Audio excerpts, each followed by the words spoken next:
पूर्वर विरोधी थिला एबे शासन गादी में बीजेपी चाषी विभिन्न दाबी उपस्थापन करुथिबा बीजेपी एबे चाषी उन्नति पर पदक्षेप नेबार समय आसीछि।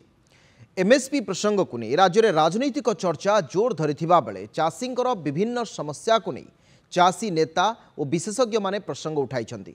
कृषकों को एमएसपी बढ़ाइबा राज्यर बीजेपी सरकार 100 दिन समय नहीं किंतु मंडी गुड़िकर किभली प्रकृत चाषी धान बिकिबे सेथिपाई उद्यम हेबा सहित धानर मूल्य निर्धारण पाई मेसीन लगा जाऊ बोली दाबी होईछि।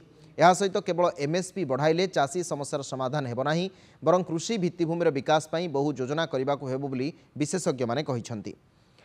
लंबा समयर विजन रखी कार्य नक एमएसपी को केवल राजनीतिक चर्चा भाव व्यवहार कले चाषीर उन्नति हेब नाही बोली कृषि विशेषज्ञ माने मत रखिछन्ति। सेपटे पूर्वर विभिन्न चाषी प्रसंग को नहीं विरोधी दल में बीजेपी तत्कालीन सरकार विरोध में आंदोलन करुथिला। एबे निजे सरकार को आसिबा परे कृषक नेता माने सेसबु कथा को मने पकाइछन्ति। यह सहित चाषी विभिन्न समस्यार समाधान पाई त्वरित पदक्षेप नेबाकू दाबी होईछि।